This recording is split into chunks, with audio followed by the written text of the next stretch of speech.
ये भगवान की योग माया बड़ी विलक्षण, विचित्र और अलौकिक है। आपका जैसा भी भाव वैसे आपको भगवान दिखाई दे, पक्का मानिए। आप स्त्री भाव से देख रहे हैं तो भगवान आपको स्त्री रूप में आपके पास है, पुत्र भाव से पुत्र रूप में आप जान नहीं पा रहे, वही है, दूसरा नहीं है। हजारों बार बता चुके हैं कि ना मानने और ना जानने पर भी आपके हृदय में सत्ता उन्हीं की है। जिस दिन वो भगवान अंतर ध्यान हो जाते, प्यारे पुत्र, प्यारी पत्नी, प्यारे सुहृद मित्र आदि को आप चिता में जला देते हैं, तो था ना आपके हृदय में आदर, पर आप अनजाने से भी भगवान का ही आदर करते हो। अगर जान करके आदर कर लो तो तुम मुक्त हो जाओ इस दुख से, इस प्रपंच से।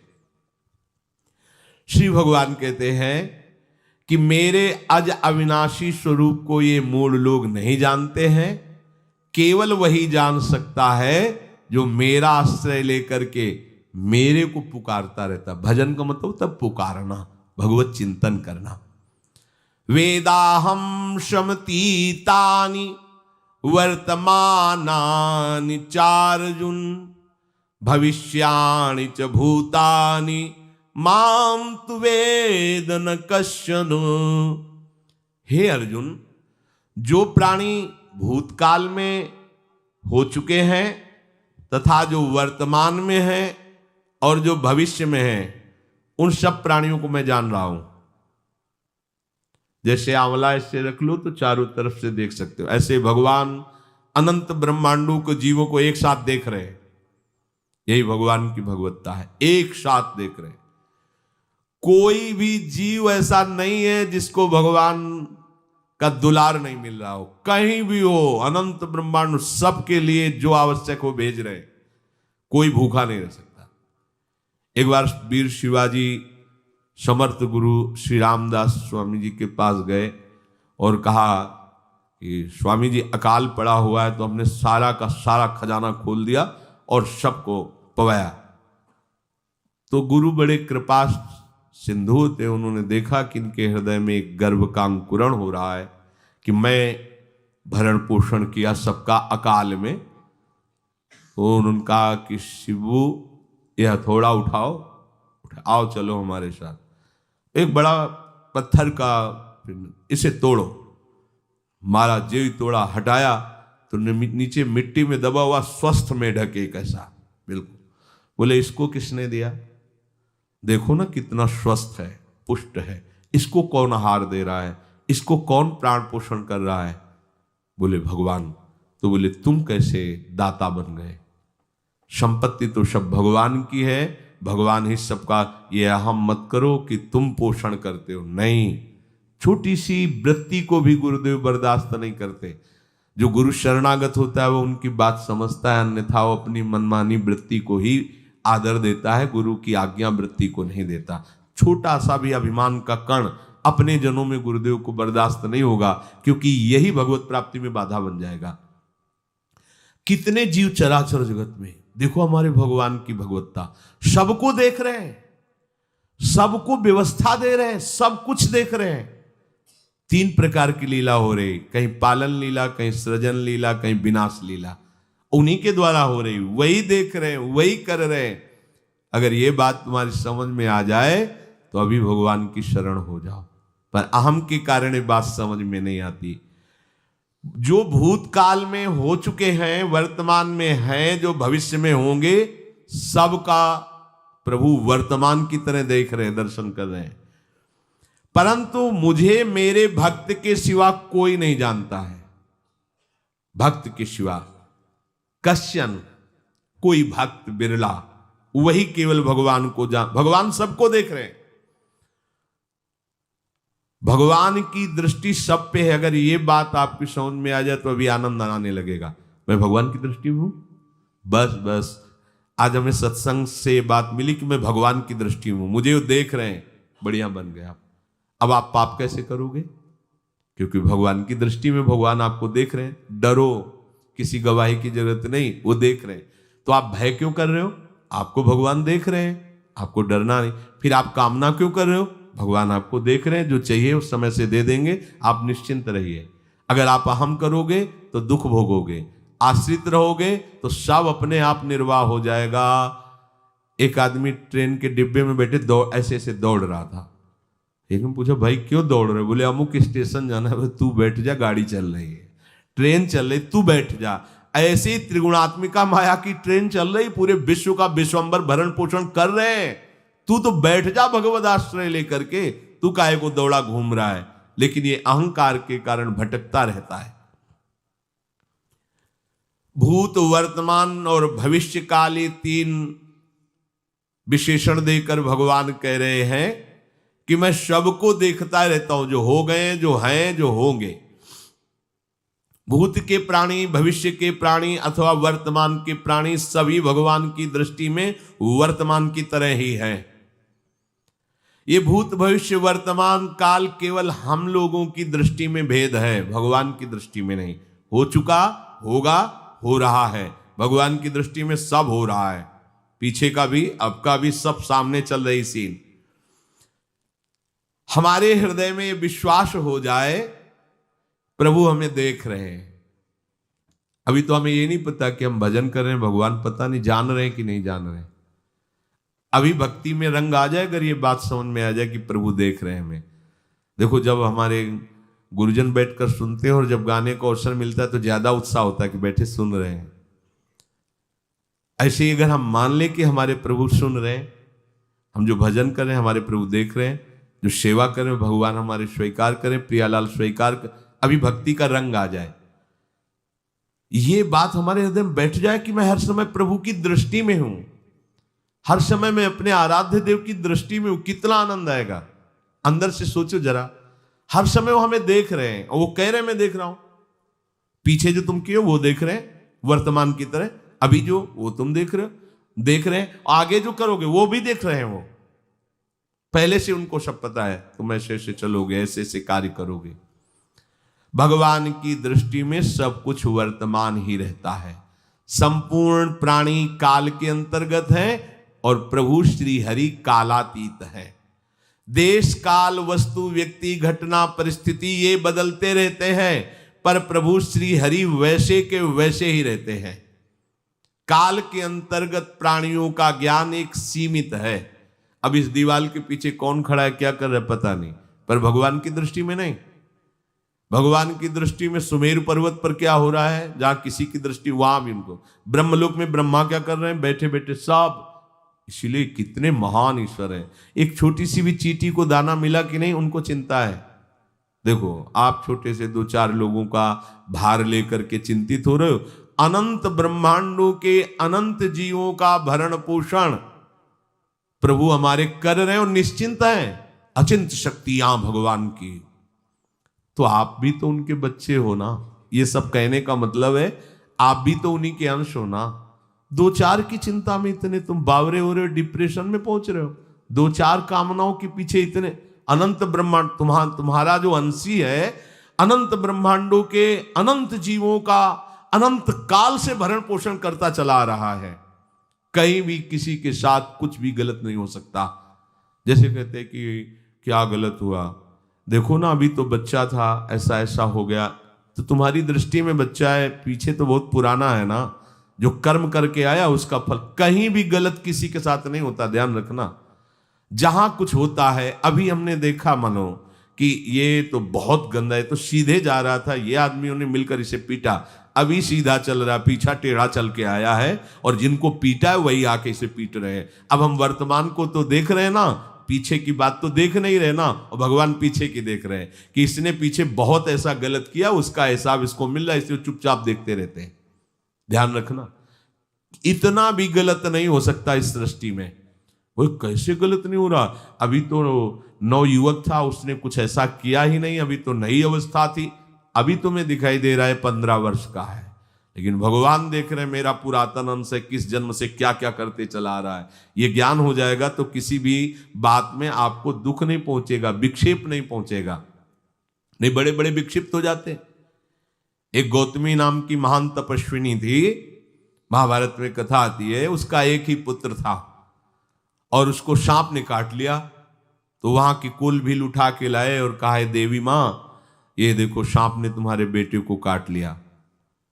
तो उनका इतनी सामर्थ्य सांप की कैसे हो गई कि मेरे बेटे को काट लिया और मेरे से भय नहीं माना। आकर्षण वृत्ति जीव ही की सांप सामने आ गया, तूने क्यों काटा, मैं तुम्हें भस्म कर दूंगी। तो आपने कहा पहले हमारी प्रार्थना सुन लो। मेरे सर पर मृत्यु ने आकर के अपना शासन जमा लिया और कटवा दिया, मेरा कोई दोष नहीं। मृत्यु का आकर्षण किया, महान तपस्विनी भगवान व्यास देव जी ने ये लीला कथा गाई है। मृत्यु का आकर्षण किया, साक्षात मृत्यु सामने आ गई, थर थर कांपने लगी। गौतमी जी ने कहा मैं अपने तपस्या के बल से तुम्हें भस्म कर दूंगी। हमारे ऐसे निष्पाप बालक को तुमने सांप के द्वारा प्रेरित करके कटवाया। बोले मेरे ऊपर काल का शासन है, काल ने मुझे प्रेरित किया, मैंने सांप को प्रेरित किया, मेरा कोई दोष नहीं, ये काल का शासन। काल का आवाहन किया, काल उपस्थित हुआ। काल ने कहा कि मेरा इसमें कोई दोष नहीं, इस बालक के पूर्व जन्म के कर्म के द्वारा मैं प्रेरित हूं। इस बालक के कर्म से प्रेरित होकर मैंने मृत्यु को प्रेरणा की, मृत्यु ने सांप को प्रेरणा की और इसने डस लिया। अब आप बताओ किसका दोष है? शांत हो गई, क्योंकि इस बालक के ही तो कौन काहू के सुख दुख कर दाता, निजकृत कर्म भोग सुन भ्राता। कोई किसी के सुख दुख का हेतु नहीं है, अपने कर्म ही है जो हमको दुख सुख देते हैं। और ये भगवान देख रहे हैं। कोई जैसे आपको अभी मनुष्य शरीर मिला, स्वतंत्रता है, अब आप जो पापाचरण चाहो छूट है कर सकते हो, या जो पुण्य कर्म चाहो कर सकते, या भजन करना चाहो कर सकते हो। ये स्वतंत्रता केवल मनुष्य शरीर को दी गई है। आपको जो पूर्व भोग मिल रहे हैं वो आपके पीछे के कर्मों के हैं। तो जो ज्ञानी जन होते हैं, विवेकी जन होते हैं, आए हुए प्रारब्ध को भोग लेते हैं, नया कोई पाप नहीं करते, निरंतर भजन करते रहते, भगवान की कृपा से मुक्त हो जाते। अगर भगवान की शरण में नहीं होगे, भजन नहीं करोगे, तो आपके ऊपर बहुत से ऋण है, दुर्गति हो जाएगी। ऐसा नहीं है। आप यहां भी तो देखो ना, आपके मकान, आपका व्यापार, सब कुछ आपका कहा जाता है, लेकिन सब कुछ सरकार का है। हर चीज का टैक्स देना पड़ेगा तुम्हें। पानी का भी टैक्स देना पड़ेगा, मकान का भी टैक्स देना पड़ेगा, और तुम भी जो करोगे वो पैसा दो सरकार को। टैक्स तुम ऐसे फ्री थोड़ी जा नहीं होता, देना पड़ता है ना। आप मान लो नौकरी कर रहे हो कि हवाई नौकरी करे, तो उसमें सरकारी टैक्स कटेगा आपका, क्योंकि आप सरकारी आदमी हो, भारत देश के वासी हो। ऐसे ही ये टैक्स लगे हुए हैं सरकारी भी, मातृ ऋण, पितृ ऋण, ऋषि ऋण, ये टैक्स है। ऐसा नहीं कि तुम कमाओ खाओ और इसके बाद मर के जाओ स्वर्ग मिलेगा। टैक्स चुकाओ। ये मनुष्य शरीर मिला, इन ऋणों से मुक्त हो। अगर नहीं हुए तो भी तुम्हें दुर्गति होगी। आप देखो, जब कभी ऐसी सूचना मिलती कि अमुक आदमी का अमुक धन पकड़ा गया, तो इनाम दिया जाता है क्या कि इतना कमा लिया? सजा दी जाती है। तुमने टैक्स की चोरी की, अगर चोरी नहीं की, मेहनत से कमाया या व्यापार से कमाया, दिया नहीं सरकार को, हाँ दिया नहीं, इसीलिए तुम्हें टैक्स की चोरी का दंड मिलेगा, सारा धन अपहृत हो जाएगा, तुम्हारी निंदा होगी, तुम्हें सजा मिलेगी। बोलो मिलती है नहीं? ऐसे ही ये लड़का, बच्चा, पत्नी, पुत्र, परिवार जो भी है, ये सब श्री भगवान का तुम्हें टैक्स देना है। क्या टैक्स देना है? भगवान की शरण होकर उनका सुमिरन करो, सारे ऋणों से वो मुक्त कर देंगे। एकादशी स्कंद में कहा है, मेरा भजन करने वाले का कोई ऋण नहीं रह जाता। और नहीं तो महाभारत में ही प्रसंग आता है, एक जरत्कारु नाम के ब्रह्म ऋषि थे। ऋषि और भक्त में बड़ा अंतर होता है। वो तपस्या प्रधान, जैसे दुर्वासा ऋषि तपस्या प्रधान थे, वो बाल ब्रह्मचारी और तपस्या से युक्त एक दिन भ्रमण कर रहे थे, तो आवाज आई, मेरी रक्षा करो, मेरी रक्षा करो। तो उस आवाज की तरफ बढ़े तो देखा कुएं में उल्टा लटके हुए हैं बहुत से ऋषि, और एक केवल तंतु है, एक केवल तंतु है जिसमें दो चूहे लगे हुए उसको भी काट रहे हैं, एक काला और एक श्वेत। तो उन्होंने देखा और दयालु हो गए कि ऋषियों, मैं तुम्हारी कैसे रक्षा कर सकता हूं? तो उन्होंने कहा कि ये जो दो चूहे हैं रात और दिन हैं, और जो हम लोग हैं ये तुम्हारे पितर हैं। ये चूहे तुम्हारी आयु को काट रहे हैं, एक तंतु हमारे कुल में केवल तुम ही हो, और तुमने तपस्या की ठान ली, ब्याह किया नहीं, गृहस्थ धर्म में गए नहीं, पुत्र हुआ नहीं, तो तपस्या में, भक्ति में एक दम है कि सब ऋणों से मुक्त कर देगी। ये बात ध्यान रखना। तपस्वी अलग है, भक्त अलग। इसलिए पीछे चर्चा आई थी कि तपस्वियों से भी अधिक, ज्ञानियों से भी अधिक, कर्मकांडियों से भी अधिक वो मेरा भक्त योगी होता है। तुमने तो ब्याह किया नहीं, तो अब ये तंतु रात दिन तुम्हारे जीवन को काट रहे हैं, जहां तुम खत्म हुए हम सब नरक में गिर जाएंगे। पितरों ने कहा तुम पितर ऋण से युक्त हो, मुक्त तभी होगे जब ऐसा करो। वो दृश्य खत्म, अंतर ध्यान हो गया। वो बड़े दुखी हुए कि क्या करें, तो उन्होंने मन में निश्चय किया कि ब्याह तो करूंगा पितरों के उद्धार के लिए। इतने बड़े तपस्वी हैं जरत्कारु जी, बड़ी महिमा है, लेकिन बात यहां फंस गई, पितृ। उन्होंने मन में निश्चय किया कि कोई आके अपनी कन्या दे दे और उसका भी नाम जरत्कारु हो। मैं बिल्कुल भरण पोषण नहीं करूंगा और कभी हमसे कोई प्रश्न ना करे, ऐसी अगर कोई कन्या देगा तो मैं स्वीकार कर लूंगा। अब ऐसे ना नगर जाना है ना किसी से बात करनी, तो वृक्षों से कहते अपने पितरों के उद्धार के लिए मैं चाहता हूं कि कोई पाणी ग्रहण संस्कार करा दे, कोई हमारे नाम की कन्या को दे दे, और ऐसा ऐसा व्रत है। ऐसा ही बोल रहे थे, वासुकी नाग उपस्थित हो गए और उनकी बहन का भी नाम जरत्कारु था। उन्होंने कहा सुनिए महाराज, मैं नागराज वासुकी हूं, सब देव रूप में, कोई ऐसे नहीं सांप वैसे बने, देव रूप, और सुंदर कन्या जरत्कारु। बोले ये कन्या मैं आपको समर्पित करता हूं, हमारा सौभाग्य होगा आप जैसा महर्षि हमारी बहन का पति बने। इसका भी नाम जरत्कारु है, और आपकी जो इच्छा है कि मैं भरण पोषण नहीं करूंगा तो मेरे पास संपूर्ण वैभव है, आप भी पधारिए, मैं आपका भी भरण पोषण करूंगा, अपनी बहन का भी। तीसरी बात, मेरी बहन इतनी शास्त्र सम्मत आराधना से युक्त है कि वो कभी आपसे प्रश्न ही नहीं करेगी, तो उनका स्वीकार है। प्रसन्न हुए, चले गए। काफी समय तक उनके महल में रहे। एक दिन जरत्कारु अपनी जरत्कारु पत्नी की गोद में सर रख कर ऐसे लेटे हुए थे, सो गए। और शास्त्रज्ञ थी, संध्या का काल था। संध्या काल में निषेध है मैथुन करना, भोजन करना और स्वाध्याय करना, ये सब संध्या काल में बस भगवत स्मरण परायण लोकवत। लेकिन हमारे यहाँ महारानी जी की संध्या आरती और संध्या भोग लगने के बाद ये, इसीलिए वृंदावन धाम इसका कहीं भी ये वेदान्नपि संन्यस्त, वेदों से भी ऊपर उठी हुई रसमयी रसोपासना है, प्रियालाल की महल है। ये जगत सिद्धांत नहीं है, ये जगदीश का भी सिद्धांत नहीं है, ये प्रेम सिद्धांत है। वृंदावन नित्य विहार रस है, इसलिए इसको बीच में बता देते हैं, कहेंगे दूसरे को तो, और यहाँ शाम के तो भोग ही लगता है, गान बजान होता है, बकाया सिद्धांत है। आंख मूंद करके या तो गायत्री जप या जो गुरु मंत्र चुपचाप शांत भाव से जपे, ऐसा।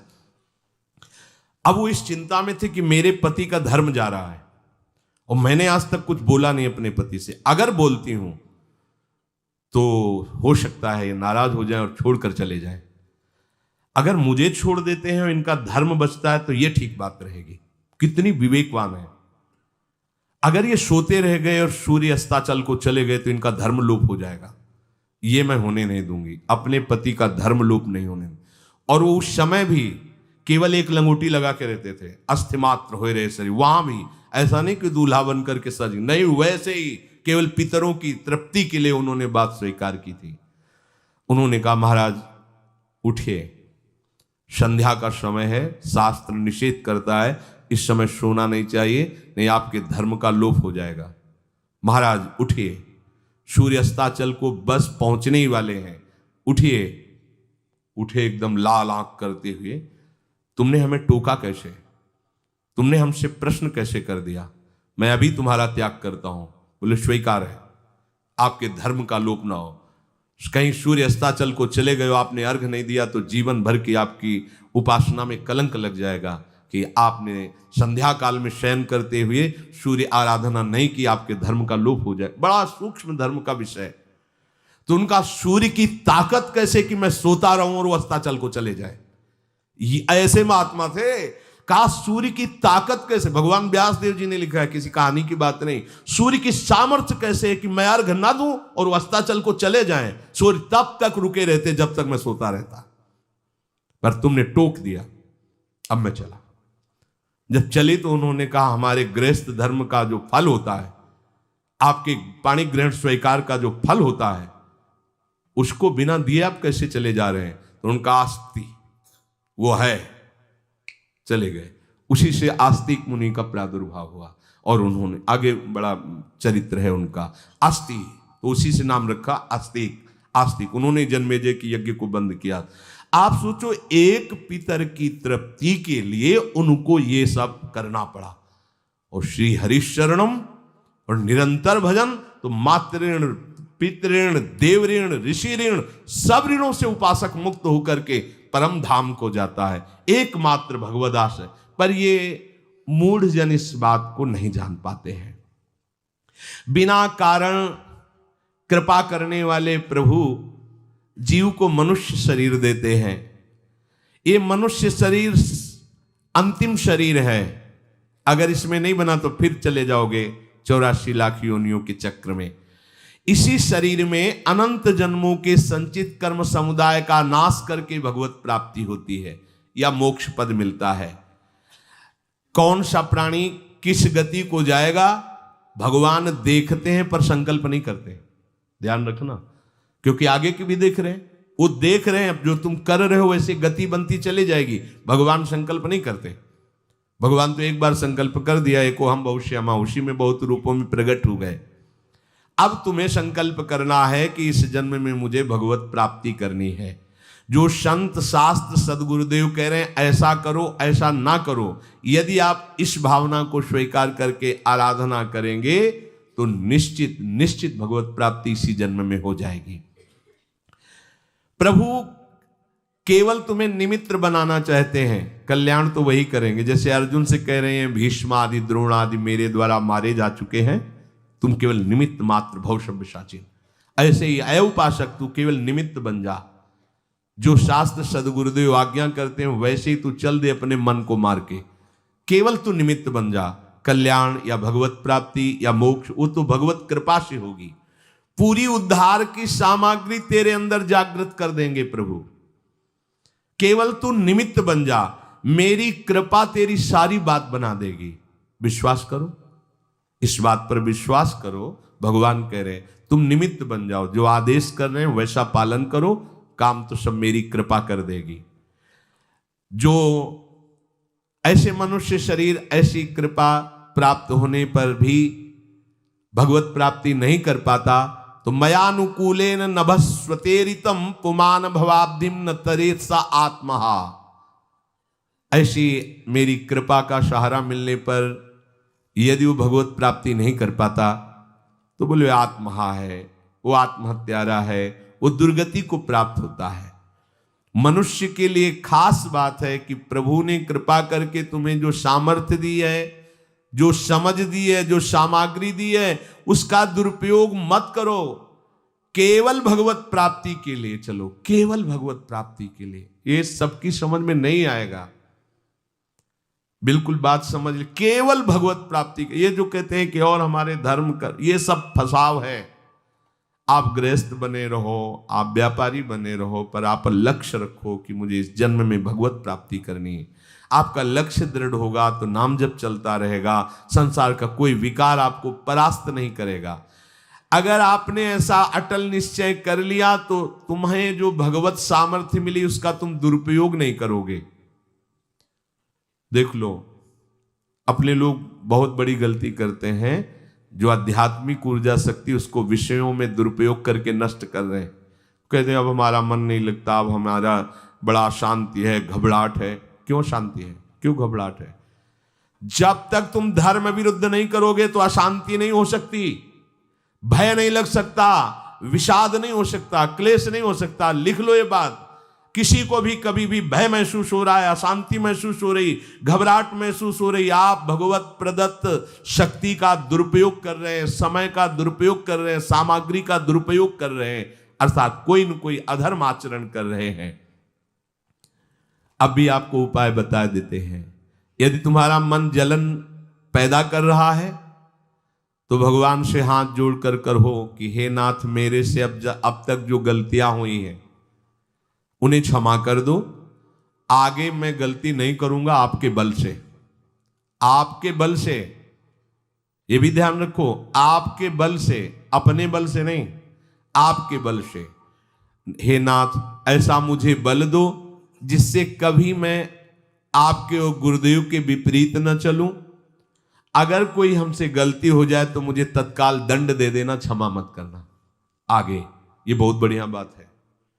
अगर हमको क्षमा कर दिया जाएगा तो हमारे मन को उत्साह बढ़ जाएगा फिर गलती करने का। अगर दंड दे दिया जाए तो मन डर जाएगा।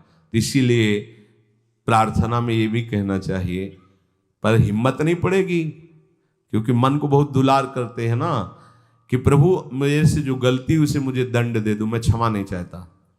क्योंकि हम देखते हैं जब हम क्षमा कर देते हैं तो उसका उत्साह बढ़ जाता है मन का और गलत करने का। प्रभु इसे क्षमा मत करो, इसे दंड दो। एक बार इसकी भरपूर बेइज्जती होनी चाहिए। जब इसको सब देखेंगे हाँ ये, तो अपने आप ही मन सही रास्ते में आ जाएगा। प्रभु आप क्षमा कर देते और बात गुप्त रहती है तो इसको बढ़ावा और मिल जाता है और पापाचरण कर, क्योंकि ये दुष्ट है ना। अगर साधु हो तो बचत हो जाए कि देखो प्रभु ने इस गलती को छुपा दिया और कोई जाना भी नहीं और क्षमा भी कर दिया, अब मैं आगे से बिल्कुल नहीं करूंगा। ये दुष्ट है ना, ये ऐसा नहीं करता। क्षमा हो गई तो उसको लगता है आगे भी क्षमा हो जाएगी, चुपचाप चलो मनोरंजन करते हैं। नहीं प्रभु मुझे दंड दीजिए, जैसे कुंती जी कहती है मुझे विपत्ति दीजिए। ऐसे उत्तम भक्त वही है। हे नाथ आज तक जो गलतियां हुई क्षमा कीजिए, आगे गलतियां नहीं होंगी, ये मैं आपके बल से कह रहा हूं। प्रभु यदि मेरे से चूक हो जाए तो आप क्षमा मत करना, मुझे दंड देना जिससे मेरा सुधार हो जाए, मैं आपके अनुकूल चलने लगूं। मनुष्य की असमर्थ दो तरह से होती है। एक असमर्थ कि वो कर ही नहीं सकता। जैसे किसी से कहा जाए कि तुम ये मकान उठा करके वहां रख दो, तो कर ही नहीं सकता। ऐसी सामर्थ्य जो आप में करने के लिए भगवान कभी आदेश ही नहीं देंगे, ध्यान रखना। एक बात ध्यान दीजिए, कोई भी ऐसी भगवद आज्ञा या गुरु आज्ञा नहीं होती जो आप नहीं कर सकते। आप जो कर सकते हैं वही आज्ञा होती है। दूसरी असमर्थ ये होती है कि करना चाहता हूं, समय भी है, पर पता नहीं कोई अंदर से करने नहीं देता। भजन करना चाहता हूं, ब्रह्मचर्य से रहना चाहता हूं, और अनुकूल कृपा भी है, सत्संग मिल रहा है, धाम वास सब, पर कोई हमारे ऊपर सवार हो जाता है और हमसे ऐसा